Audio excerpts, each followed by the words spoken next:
Fans చేసిన కొన్ని crazy పనులు అసలు మామూలు రచ్చ చేయలేదు. మురారి రిలీజ్ అయిన థియేటర్ చూస్తుంటే అసలు సినిమా థియేటర్ లాగా ఎక్కడా అనిపించలేదు. ఏదో మ్యూజిక్ కాన్సర్ట్స్ లాగా, వెడ్డింగ్ హాల్ లాగా అనిపించాయి.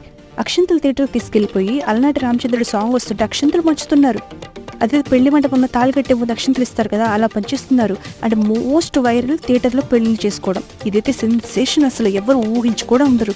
ఈ న్యూస్ ఎంత వైరల్ అయిందంటే నేషనల్ మీడియాలో కూడా వేశారు, మహేష్ బాబు ఫ్యాన్స్ థియేటర్లో పెళ్లి చేసుకున్నారు అని.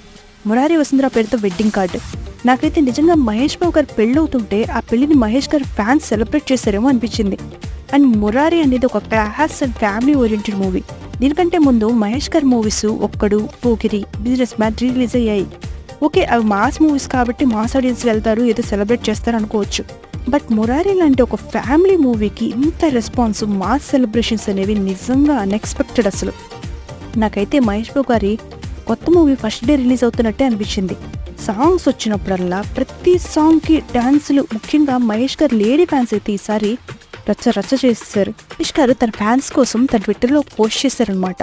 మీరు నా మీద చూపించిన ప్రేమకి, సపోర్ట్కి చాలా థ్యాంక్ యూ, నా బర్త్డేని చాలా స్పెషల్గా మార్చేశారని పోస్ట్ చేశారు. అయితే ఒక్కటి మాత్రం కొంచెం డిసప్పాయింటింగ్గా అనిపించింది. మహేష్ బాబు గారు రాజమౌళి మూవీ నుంచి అప్డేట్ కానీ, లేకపోతే ఏదైనా ఫస్ట్ లుక్ పోస్టర్ కానీ రిలీజ్ అవుతుందేమో అనుకున్నాం, కానీ అవేం రాలేదు.